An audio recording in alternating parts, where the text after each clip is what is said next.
My name is Christine Cruz Vergara. I'm the Chief Education Strategy Officer here at Handshake, and it is truly my pleasure to kick off a new series that we are doing called Future Ready Conversations on College and Career. And in this series, I will be interviewing amazing individuals that have dynamic thoughts around what's happening in the landscape of college and career, as it is called.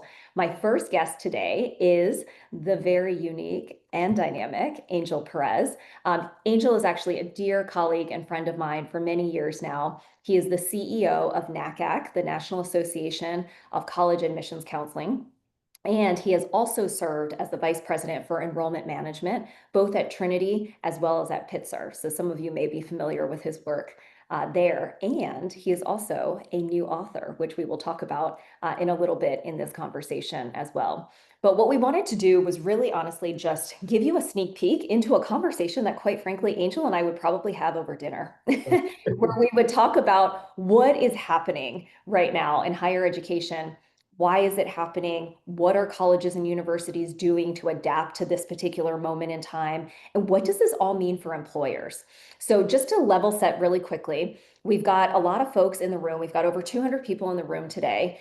I know that a portion of the individuals listening are coming from career services, and they're thinking about things from the mindset of how do I prepare my students? How do I think about the changing demographic of who's coming in and who I will be serving in the next few years? And we also have another half that are employers, and they're thinking about their early talent pipeline. And so we're going to talk to Angel about both ends of that experience, coming into college and leaving college, and what all of this means. So Angel, to kick us off, let's actually just sort of level set with everybody. There's obviously a lot going on with the federal government and with higher education. The news is literally changing by the day. So if you could help everybody sort of understand what's really happening right now and why is this particular moment so pivotal for both higher education, but also companies. Yeah, thanks, Christine. And it's good to see you again. I always enjoy our conversations. They're more fun over dinner, but we can do that next time. Okay. Um, there is so much going on, and everyone who's on this webinar knows that there's a lot going on, particularly in the higher education sector, which is the area that I focus the most on. To level set, I would say, before this new administration took office, higher education was already deeply challenged. There were fewer students in the pipeline to higher education. We actually lost over 1 million students into the pipeline to higher education during COVID. There were challenges with the financial aid application about a year ago, so fewer students ended up enrolling. And now we're finding ourselves in a moment where higher education has lots more challenges. One would be that there's lots of questioning from the public about higher education. Is it worth it? That was always the case, but we are seeing in polling numbers that those numbers have gone up exponentially. It also probably doesn't help that the media continues to talk about the value of higher education, questioning it, and this current administration is also questioning the value of higher education. Many of you have seen that the administration is threatening to pull funding and has pulled some funding from some institutions. That's actually really critical, not just for research, but really for the operations of institutions. And so institutional financial health is coming into question and play. Many of you probably also followed that the administration has really encouraged institutions, I would even use the word threatened institutions, to get rid of any diversity initiatives that they have on their campuses. And that has had a significant impact, not just on institutional health, but really on the morale of students. And I'm happy to talk a little bit about how that plays itself out as well. And then I know we're going to talk about this a little bit later, but most recently, we are also seeing a tremendous impact on international students on college campuses, an extraordinary amount of fear right now. We've seen about 1,000 student visas being revoked. Some of those have been returned, but many of them still remain revoked. And so there's a lot of uncertainty in this sector. I will say, and I am biased because I live in this sector, we do feel like this is an existential moment. And I am a firm believer that higher education, career, workforce, tax base, the future of the economy is all deeply intertwined. Yeah, thank you. Gosh, we could go in so many different So directions. where do you want to go? There's like Oh, 900 problems to solve. we're going to try and tackle every single one of those today in this next hour. Let's actually zoom back out for just a second. So you had mentioned that there are less students going through the pipeline into college. So let's actually tackle that first. There is something called the enrollment cliff. People have been talking about it for a while. Economists have been predicting that 2025 was going to be the year where enrollment peaks and then it continues to decline. I think you and I both know that there are some schools that have actually been experiencing an enrollment cliff or decline for quite some years already. Can you actually lay out for everybody what is the enrollment cliff? Who is actually impacted by the enrollment cliff? Because we know that it's actually not evenly dispersed across the nation or across all types of institutions. So, where are there actually pockets of enrollment declining versus are there pockets where enrollment is actually increasing? Yeah, and you're right. It's a good reminder because I think the media focuses on the enrollment cliff as if it's new. We have been dealing with this for many years, and depending on where your institution lies in the country, you may have already been feeling this. The reality is there are just fewer students who were born in the United States 18 years ago. And I like to say you have to be born in order to go to college. And so we needed that birth rate to go up. And so what we're seeing, and all of the data predicts that we're actually going to see a pretty steep drop of about 13–14% of students between now and 2040. And so that will have significant implications on institutions being able to recruit, retain, and enroll students onto their campuses. However, like you mentioned, not every part of the country feels it the same way. There are certain parts of the country where the student population is actually growing, places like Texas in the South and California. But many parts of the country are suffering, like the Midwest and the Northeast. What's really interesting is that even though I think a lot of people in the American public might read the news and think that most students go away to college really far away, the majority of students actually stay within a 50-mile radius of college. And so depending on where your institution physically sits and where you actually recruit students from, you're impacted a little bit more than others. Obviously, there's also a layer here around prestige. You know, the most selective institutions are still seeing lots of applications, and those with the most resources. But there's lots of local institutions, small colleges in rural areas that are really suffering right now. And again, that has a lot of implication for a pipeline into the workforce. Yeah, absolutely. And we will definitely get to that. Don't worry, folks. If you're interested in sort of what this pipeline means for career and for employers, we will get to that in the second half of this conversation. To dive a little bit deeper on this, so what do schools do? If you are a school that is experiencing a decline in perhaps available high school students in your generally local area, as you mentioned, where do you start to go to try and recruit? Does that increase competition? And for these still selective institutions, maybe the public flagships or some of the more elite privates, does that actually mean that there's increased competition for students to get into those schools, since you mentioned they might not be experiencing as much of a decline in Yeah, interest? there's an extraordinary amount of competition. And to be clear, and I spent most of my career at highly selective colleges. Highly selective colleges are also in deep competition because there's only but so many students to go around. And so there really is there's a couple of layers here. Is that the most selective institutions in the country, I think the Ivy League Plus, have gotten so much more selective over the past several years. You have Harvard University, which has a three, at least last time they reported a few years ago, 3% admit rate. That means 97% of the people are not being admitted, right? And so those institutions face different challenges than, for example, small rural colleges that might be competing for a small population already. Christine, the thing that is really challenging is that a lot of the levers that colleges used to be able to pull in order to meet enrollment goals are slowly being eroded.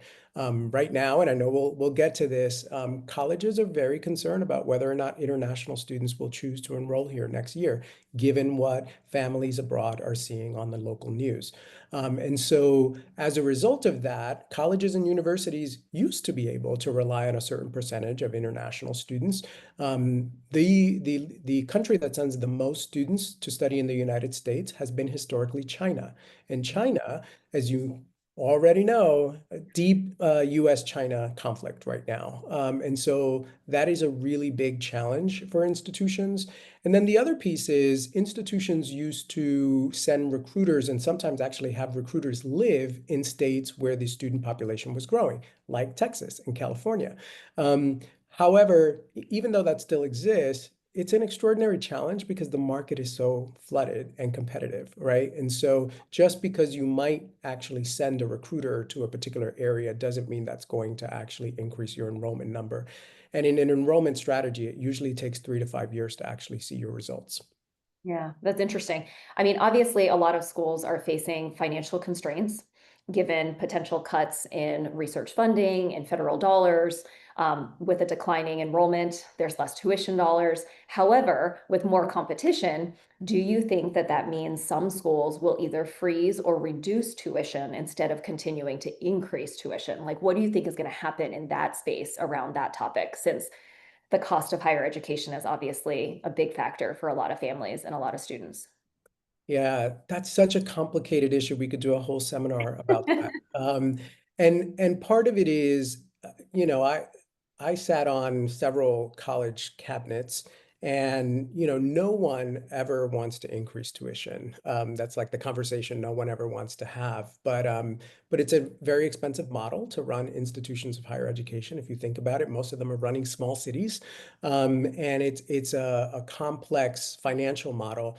But the challenge is that students also come to expect a certain level of service, a certain level of amenities, for example, in the experience, and it's very hard to lower the price. The other really interesting thing is that some colleges actually have tried lowering the price, and that model has actually failed because Mm. what we can't seem to fix is the psychology of American pricing, which is if you discount, what's wrong with that product? Which is really interesting. And so, what some of the colleges who lowered their price found was that more students were eager to enroll because there was a little bit of skepticism. Is there something wrong at that institution? Even when, and most of the institutions were doing it as a service to the public. So, we really do need to tackle this big elephant in the room, which is the cost of American higher education. While the price is going up, subsidies are going down. And right now, there are proposals in Congress to actually decrease financial aid for students. Again, that would be devastating, not just for students, but for the institutions that need that revenue. Yeah, absolutely. And then let's actually kind of, you mentioned international students. Let's actually go back to that, since for many institutions, international students make up a significant chunk of the revenue since they're paying usually in full. What is that looking like? Do you think for next year there will be a significant decrease in the number of, or the percent of international students kind of across the board? Do you think it'll mostly hit grad student enrollment versus undergraduate enrollment, or do you think it's going to be across the board? Do you think more students from certain countries actually might start coming instead? What's your prediction of what you're starting to see and what conversations you're in the middle of? Yeah, so this perspective is coming from conversations I'm having with high school counselors abroad, the ones who send students to study in the United States. A lot of them are NACAC members, so I've had an opportunity to connect with them. There's an extraordinary amount of fear on behalf of families, international families, to send their young people to the United States right now. The images of the young woman at Tufts University being taken away, that was on the front page paper in China. That was on the front page of the papers in India. And so, families right now are quite hesitant. My prediction, and I don't like crystal balls, and I certainly don't have one, but my prediction right now, given what I'm hearing on the ground from families and counselors, is that we will see a drop in the number of international students next year. I think this will be a gain for Canada, it will be a gain for the UK, and it will be a gain for Australia, which are the countries that the US competes with for talent, including students. I think we're going to see a pretty steep drop in the number of Chinese students who come to the United States. And that's devastating because every college president that I speak to says, we welcome international students. We want international students on our campus. They're vital to the culture and the training that our students are going to get to be prepared for the future of the workforce. But I think we're going to see a decline before we see an increase again. Wow, that's really huge. The other piece that I want to talk about, because I know we have employers on the line, and this honestly feels like such old news now, was the SCOTUS ruling a couple summers Yes. well around affirmative action. And I know employers have been trying to figure out whether they say it publicly or not, they still do care about building diverse pipelines for their own organizations and for their own companies. But they're trying to figure out, will I still be able to get a diverse pipeline at some of the institutions that I've been going to? Can you tell us a little bit more about what have the results of the affirmative action decision from the Supreme Court actually done to admissions? I know this past fall, we saw a number of articles, some saying things stayed relatively similar at many institutions. Some did see a high increase in one or two populations. Others saw a big decrease. Everybody sort of said it's still too early to say. It's only been 1 year. What's your take? What's your advice coming from your position? Yeah, I first want to start by saying thank you to employers who continue to want to cultivate a diverse pool. And here's where I try to share this with the current administration. We do a lot of advocacy in Washington, D.C. You know, certain politicians may feel the way they feel about diversity initiatives, but the numbers don't lie. By 2040, the majority of students in the United States will be students of color. The largest population will be multiracial students, and the second largest population will be Hispanic Latinx students. And so if we don't figure out a way to cultivate this generation of young people, we won't have a workforce because our workforce will be diverse. And so that's kind of the flag that I've been trying to raise in Washington, D.C. and with the media to help people understand like this is who we are as a nation and we need to invest in it. Right now, the results post-SCOTUS have been mixed. There are some institutions that have seen an increase in students of color and others that have decreased. Um, my fear right now, and I worry about saying this because I'm usually Mr. Hope and Optimism, but you know, these days right now, the news coming out of DC around higher ed is tough. My fear right now is so much pushback around DEI, and so much pushback is really where we're going to see a precipitous drop in the number of students of color. But you won't see that across the entire sector of the United States. You might see that at selective institutions who are holistic in the way they review applications. The truth is, the majority of colleges in America, 70+%, admit the majority of people that apply. And if you go to community colleges, if you go to some of the large publics, they're incredibly diverse institutions. And so while we might have to think a little bit differently around how we cultivate that population, one of my suggestions for employers would be let's diversify where we think about recruiting. Let's diversify where we think about creating partnerships because the talent is still there, but it may look different from institution to institution. Yeah. And do you find, or in the conversations you're having with high school counselors in particular, do you find that students are, whether it is because of some of the focus on DEI or not, or the focus on finances, that really bright students are choosing to go to their local public institution instead of maybe a more elite institution? Like, what are you hearing on the ground from high school counselors about how students are actually making the choice of where they end up going? Yeah, there's a few trends happening right now. One is finance. I think that's number one. So many families are just concerned. And I think because of our model in higher education, which is you have a very high price, but you discount tremendously, right? The majority of students don't pay $100,000 to go to Wellesley, not to pick on your former employer, Christine, which we love. We love Wellesley College. But we know that those institutions actually give a tremendous amount, millions and millions of dollars in financial aid. The general public doesn't know that, right? And so it keeps a lot of students from even entering into the pipeline. So that's one. The other trend that we're seeing is politics. Students are now making decisions based on the politics of the state.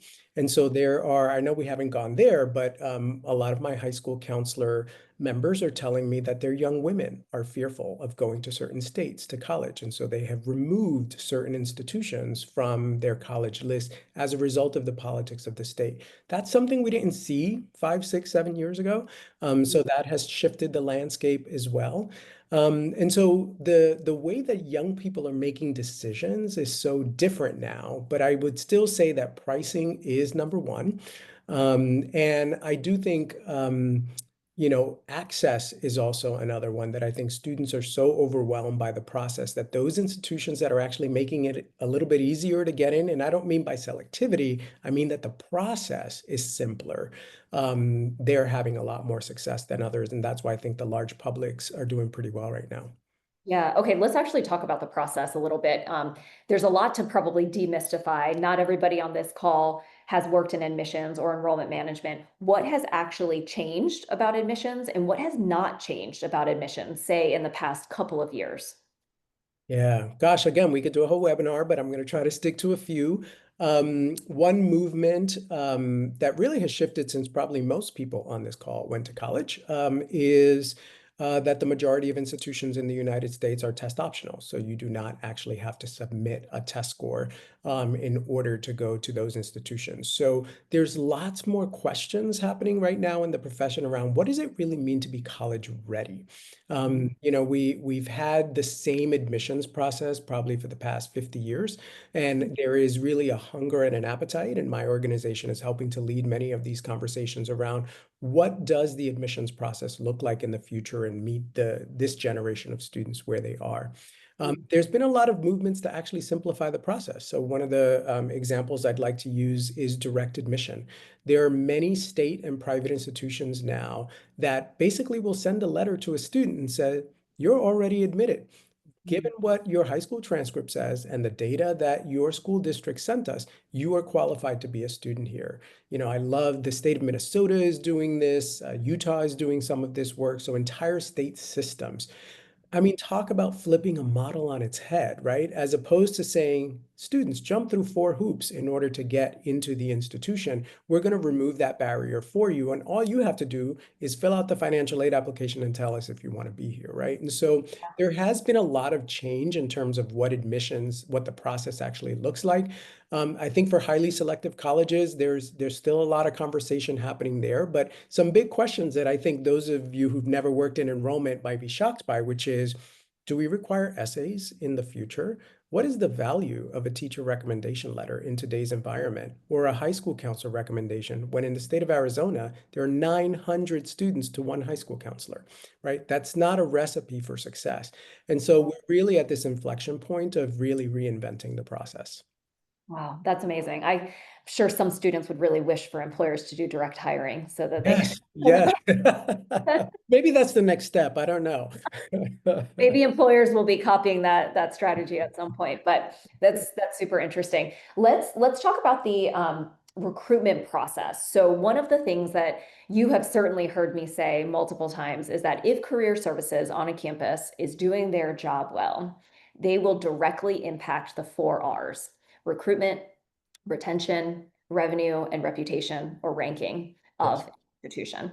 So from an admission standpoint, what is it that career services could truly provide to their admissions counterparts that would be extremely helpful in telling the story or helping to recruit new students into institutions? What are the few data points, top 3, for example, that admissions folks actually really want from their career colleagues? Yeah, I love this question because both you and I are very passionate about the intersection of admissions and careers. And in my last job, career development was under my portfolio. And it was really when I got a real understanding that those two sections on campus need to be really tied at the hip, especially in this environment when the cost of college is so high. People want to know return on investment. And so it has to go beyond the numbers of how many people got a job last year or how many people got a fellowship, even though that is critical and really important, especially this time of year as institutions are graduating students.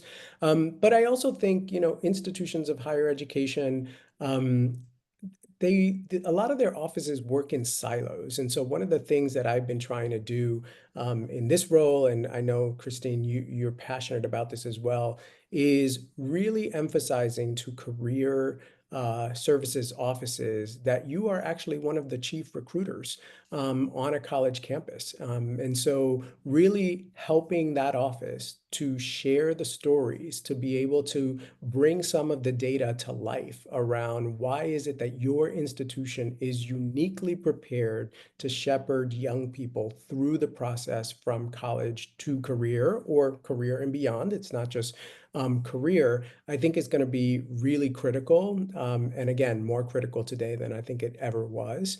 But I will say during my time on campus and particularly at Trinity where I oversaw career development was one of the reasons why we were so successful in enrollment. I don't think I would have been able to enroll the kinds of students that we enrolled and also retain them. I think, you mentioned retention, and I think sometimes that's a really philosophical thing, but I think people need to think really clearly that if your students are thinking about you from their first year on campus, and you can create programming and a sense of belonging and intrigue about the future direction of their lives, starting in first year, second year, you have them for the rest of the experience. And so again, working in tandem with enrollment as well as student affairs to create that strategy.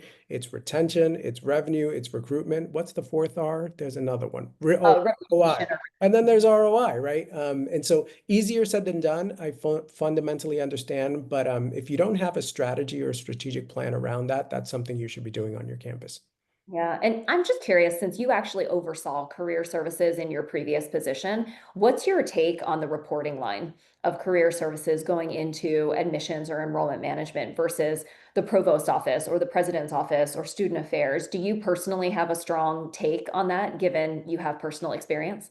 Yeah, no, I don't have a strong take on it because I think different models work, right? And I think sometimes it's also based on, the culture of the institution, or what the strategic plan is. I know that there are certain, while it's still not common, there are VPs that report directly to a president, for example. But I will say, and they are a growing number of people that actually report up through enrollment management. And again, given the recruitment and retention goals and revenue goals, to have those two offices sitting in the same space and strategizing together, so powerful. Very, very powerful. Yeah, no, that's huge.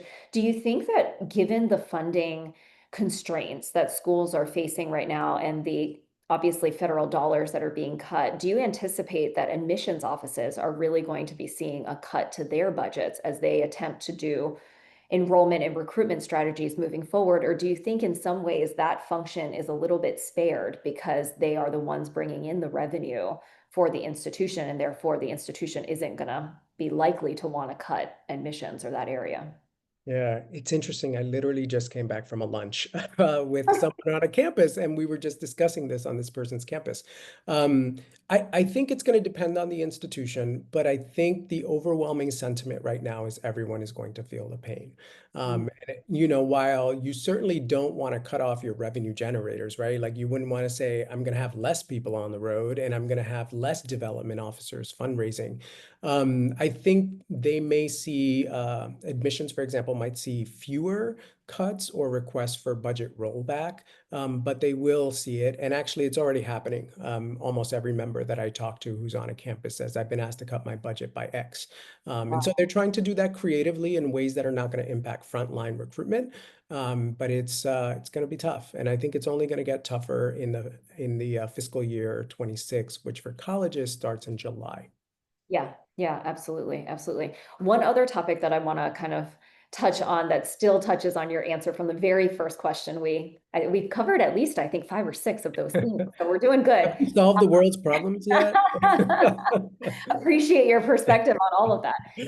One piece that obviously has just been in the news in the past couple of days is that Harvard not only has decided to say that they would stand their ground against some of the demands from the administration, but they've actually decided to sue the administration. And I'm curious your take on one, what does this mean for other institutions? And two, do you foresee other institutions actually following suit? One of the things that Harvard has cited in their lawsuit is that no administration despite which party, has a right to tell them who to admit or who to hire or what to teach. And so I'm just curious your thoughts on whether or not you anticipate other schools to be following suit as well. Yeah, what I will say is there has been a collective sigh of relief when that news, first of all, that Harvard pushed back, but then went one step further and sued the administration. Because I think the sentiment in higher education right now is one, Harvard is one of the few institutions who can afford to fight back and has the resources to do that. And then two, that if Harvard wins, if Harvard is able to stand its ground and win, that is a win for the entire sector of American higher education. And so there's a lot on the shoulders of Harvard right now. I can't imagine a lot of institutions will be doing the same because not a lot of institutions can actually afford to do that. So maybe perhaps some more of the institutions that have $1 billion plus in debt, which are not a lot. It's a tiny number in this country. So this will have huge implications. If Harvard is not successful, it puts every other institution in this country at risk. And so right now there's a lot of support for Harvard. Mhm. Are you, when you think about sort of what that potentially puts at risk, could you articulate that a little bit more? And does that risk look the same whether you're a private institution versus a public institution, or are there very different risks that you're seeing depending on the type of institution that you are? I think it will depend on the type of institution, but I'll use the example of the anti-DI movement. So many institutions got a Dear Colleague letter a few months ago, basically threatening institutions, get rid of your DEI initiatives, or we will remove your funding. Most institutions, I would say probably 99% plus of institutions in the United States, need federal financial aid in order to function. And so I think to a certain extent, it puts all institutions at risk if they have that funding cut. Not every institution is a research institution, so not all of them are being impacted by the threats of research funding. But the implications are tremendous. One, it will mean that there is government oversight over the operations of institutions of higher education. That has never been seen in the United States. And, I'm biased. I am a higher ed guy through and through. I think that's incredibly dangerous. As we are seeing at Columbia University, this also means that certain academic departments would be monitored for what they teach. Again, extremely dangerous. It also means that institutions might monitor or might have government oversight over who gets admitted to the institution and what kinds of students, what demographics do they come from? What are their political and religious beliefs, for example? Very, very dangerous. And so there's a lot riding right now on the future of how higher education functions and also what higher education teaches, which employers should be really concerned about. Yeah, let's actually talk a little bit about sort of the employer perspective here. Um, Tell us, I think there's the obvious of why this is important, but I think it's important for you to kind of level set with everybody. Why does college admissions impact employers when they are thinking about their pipeline? How should they be taking in all of this information, all of this news? How should they be thinking about this and why it impacts their organizations in the future? Yeah, I mean, everyone who is admitted to college is doing so because they want to be in the pipeline into the workforce, right? And so the work that, first of all, high school counselors, so let's go a step back. One of the Yeah. reasons I do so much advocacy for more high school counselors in, school buildings and more resources for that group is we need as many young people as possible to be considering post-secondary education because all of the data shows, despite what you might hear in the news, that employers still want people who have post-secondary education and that it's a skill set that they value. And all the data about the future jobs also say that they're going to require some sort of post-secondary education. Doesn't necessarily mean everybody needs the same experience or the same four-year college degree, but that they're going to need to have access to post-secondary credentialing. And so who gets admitted to college becomes the future of the workforce, which again becomes to me, the way I think about it, or at least I talk about it in Washington, D.C., it's also the future of our tax base and the future of the economic health of the country, and I would even argue national security. And so it's really important also the who, right? Who is actually being admitted to college? If you take into account the data that I just shared, that by 2040, the majority of young people in this country will be students of color, and we have stripped away any support services or any sense of belonging that they have, or even giving them the message that they don't belong in college. And this is something I didn't mention earlier, Christine, which is connected here. A lot of the high school counselors have told me that they have more and more students sitting out the application process now, not because they want to, but because the way they interpreted the Supreme Court case, what's happening with the Trump administration right now is, oh, colleges don't want students like me. That is not where I belong, right? Unless you have a high school counselor who is helping you sort of negate that narrative and walk you and shepherd you through the process, we're losing a lot of young people because of what they're seeing on the news, and we don't have enough counseling to help them through the process. So employers should be deeply concerned, not just because they need a certain number of people who are going to be coming through the pipeline, but if they want a diverse population, which all the research shows leads to better results, they're going to really need to become a part of the movement to really try to get as many young people into the pipeline. They're going to need to help us support higher education, and they're also going to need to help us advocate. I'll be honest, higher ed is in a really tough place right now, and employers are going to need to step up and really help us. We can't be the only ones shouting from the rooftops, hey, save this sector. We need others on our side as well. Yeah, let's actually dive into that a little bit. What are some of the things that employers can do to advocate? What are they advocating for exactly? And who do they advocate to? Yeah, I think who you advocate to could actually be very diverse. I mean, the most obvious one is who are your representatives in Congress and the House and Senate. I think that's critical. But also, depending on where you are as an employer, advocating to the local mayor, to the governor, to anyone who is going to have influence at a political level. I mean, I am astounded by some of the things that are happening in local legislators, local legislations right now, the kinds of anti-higher education bills that are taking place. And this is happening at the local level.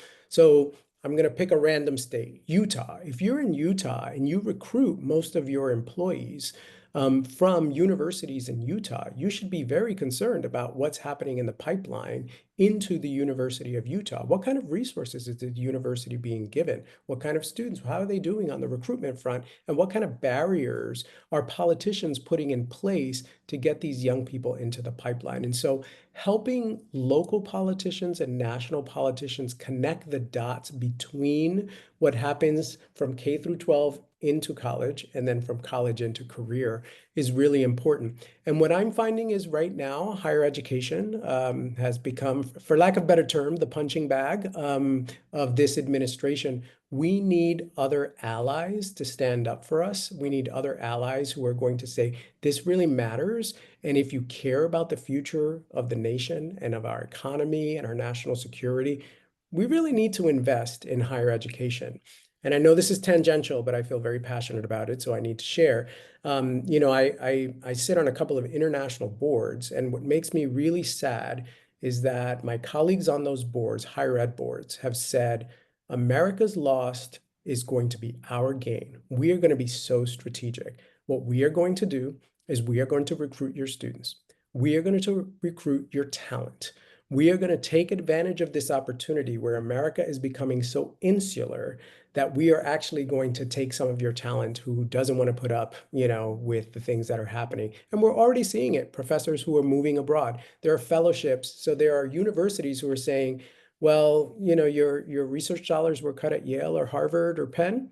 Come over here to the University of Glasgow. We'll give you all the resources you need because they are trying to make sure that they remain competitive. So it makes me incredibly sad, but this is a place where employers can stand up and be advocates for our future. Yeah, that's super interesting. I mean, you and I both know we actually we have a lot of accredited institutions here in the US, much more so than you might see in the UK or in Europe or in some other countries. Um, would it be so bad if we lost 1,000 institutions? We have over 4,000. Do we need that many? to function? Do we need that many for our local communities? Would it be so bad if some of our institutions simply grew in size to serve all of those students? Like, what's your take on that argument when you hear people say, we have so many, we don't need that many? Yeah, it's tough because my members who are at those institutions probably would not like me saying that, your institution can disappear. It's complicated, and we are seeing that institutions, we've lost many institutions just in the past 5 years. And if you read some of our higher ed daily newspapers, which are online, you will see like an Inside Higher Ed, X college announces that it's going to be closing. I think you're going to see more of that. I'm not sure that you'll see thousands, but I do think you're going to see more mergers of institutions. You are going to see more institutions who are going to evolve their mission and perhaps do more online work or more international work in order to stay afloat. But one of the things, again, and this is where employers, I like to connect the dots for. When an institution goes out of business, especially if they are located in a part of the country that's not in a big city, that is devastating for the local economy, right? That usually is the local employer. That's the local coffee shop. That's the art center, and so institutions of higher education play such a role in society. And so losing a lot of these institutions wouldn't just be devastating for students, it's also devastating for local communities. So it's really complicated. That's tough. I want to acknowledge that within this community, we have, as I said, career services folks, we have employers, but many of these employers and career services folks are also parents. And I Yes. know that you regularly interact with parents as well. And you've also recently written a new book. Tell us Mhm. a little bit about, as a parent, sometimes this news hits differently and what's happening feels different because it's your child and you're trying to figure out how to do best by your kid.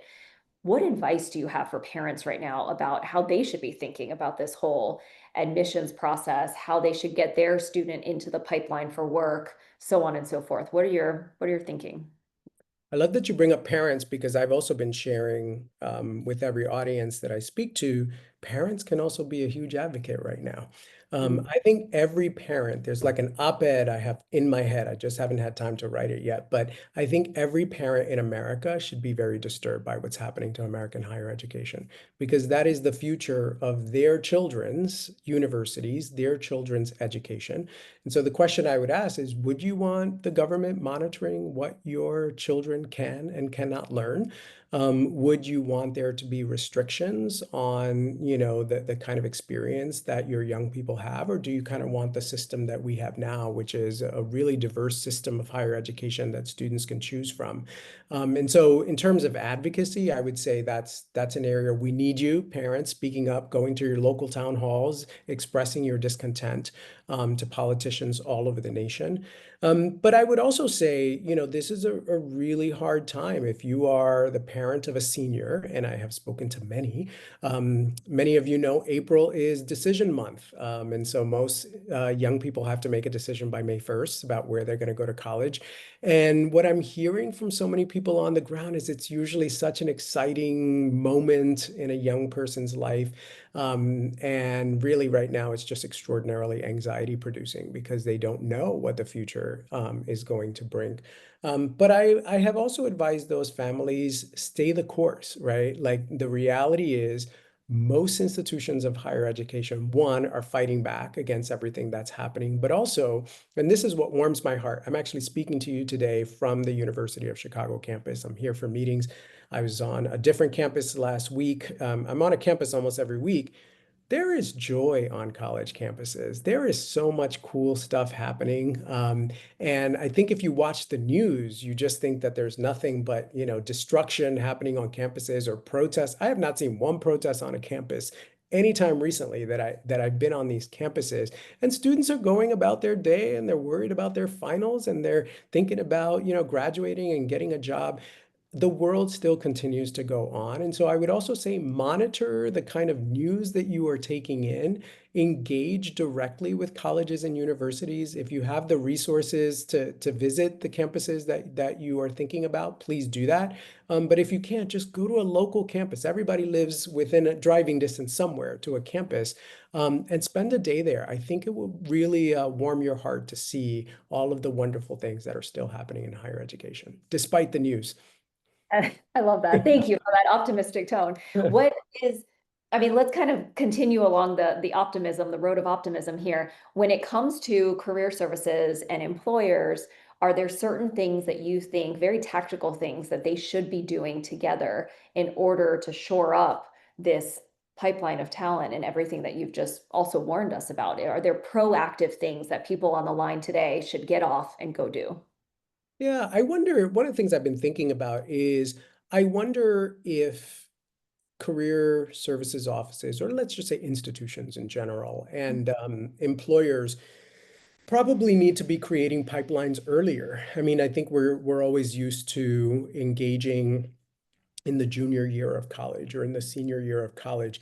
I wonder if knowing that there are demographic challenges that are coming up, that institutions are going to be challenged with international students, that institutions are going to be challenged with enrolling, more students because there are fewer students in the pipeline. If having those conversations early, if creating actual partnerships and pipelines as early as, first or second year, beginning to cultivate the population on those campuses early, to at least get young people maybe thinking about industries.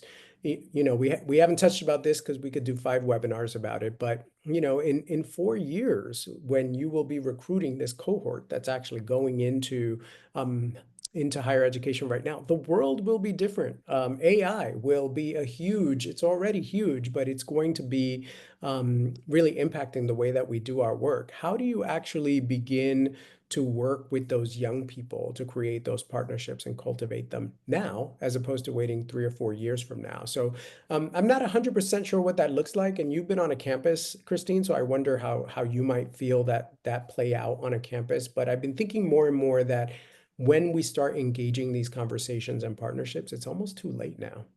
Yeah, yeah. I mean, I'm definitely obviously a huge proponent of these partnerships starting much, much earlier. I also think having now had the opportunity and the privilege of working with many of our community college partners, I think Yes. there's actually a lot of lessons that our 4-year institutions can take from our 2-year counterparts, in particular around the nimbleness in which they are able to involve employers in their curriculum development and in the adaptation of the types of skills or the ways in which they incorporate work-based learning into the classroom.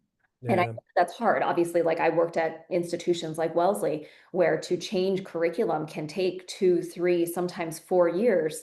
At which point some of those skills have already shifted and changed and are obsolete in some Yeah. cases.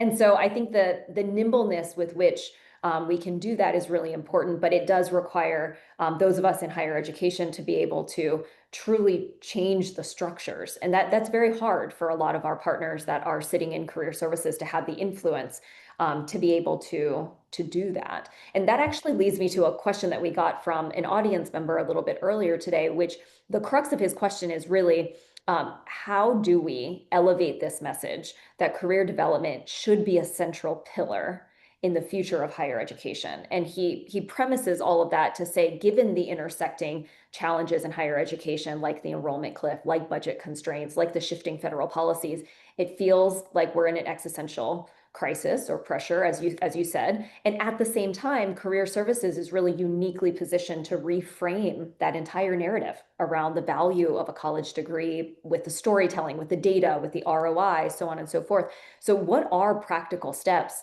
that the folks sitting in career services today can actually take within their institutions to position career development as more central? And I think if you could put on your hat, especially as the old VP of enrollment management, someone who sat on the president's cabinet, what would have been a compelling way in which career services could have positioned themselves?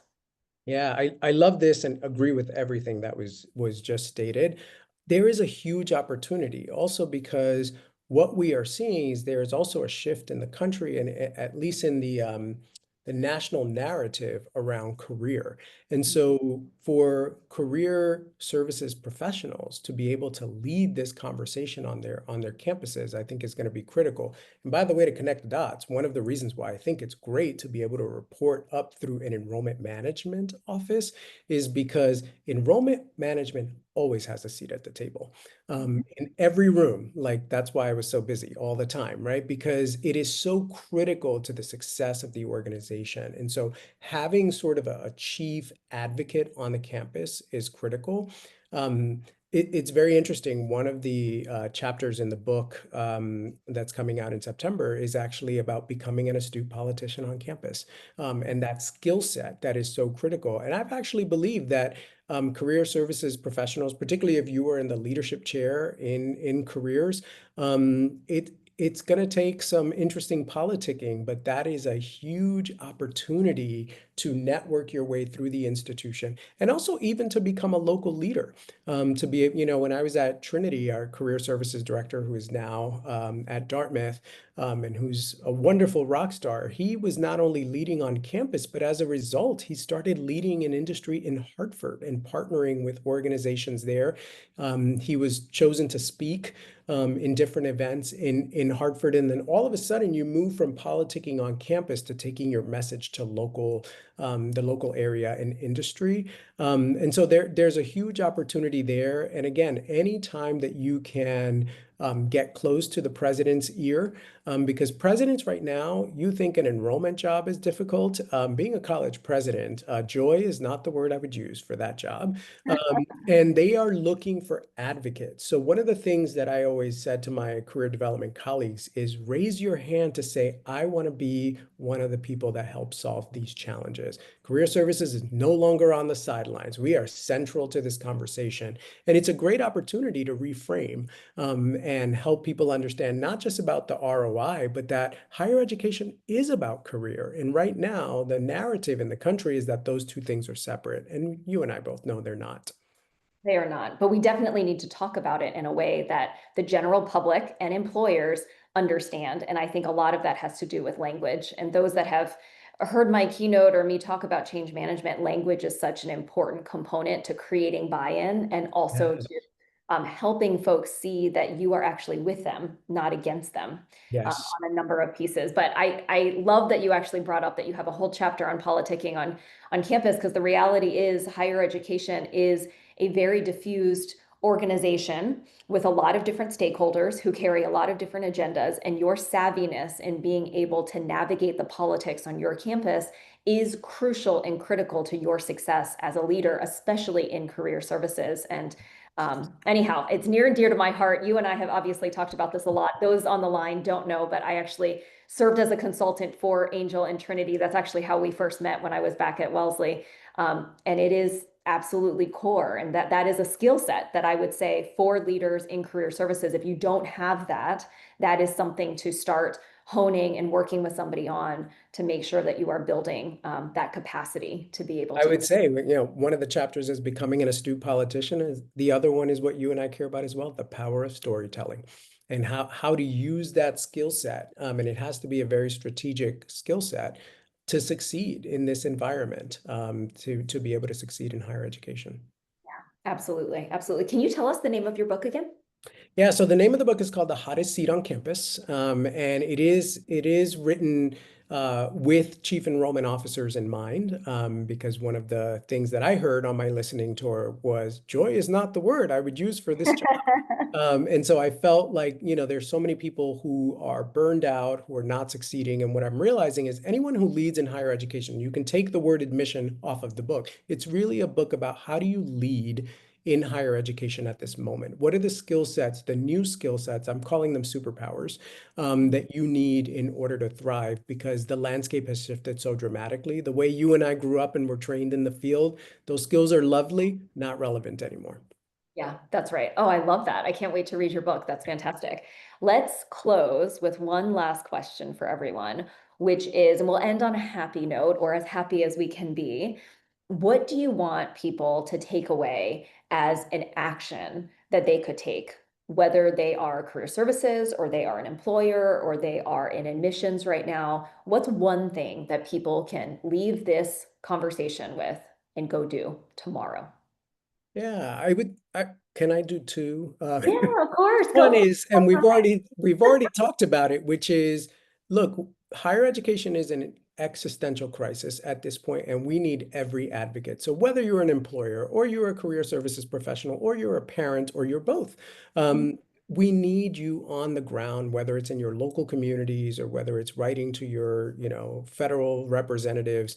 We need you standing up for higher education and more importantly, connecting the dots as to why it matters and why it matters in your industry.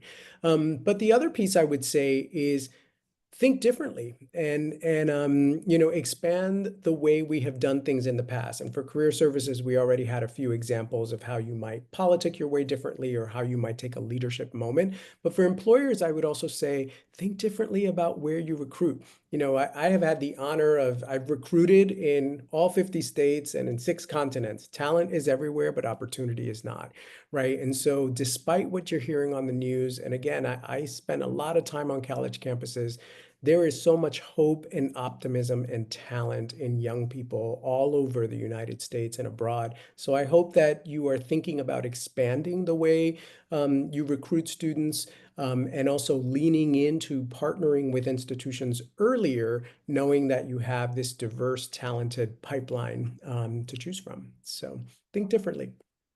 Think differently. That's a great message to end on. Angel, thank you so much for joining us today, for sharing your wisdom and your expertise. It was really great to be able to have this conversation. Thank you. Thanks. Thank you all. Appreciate you all joining us. Have a good one.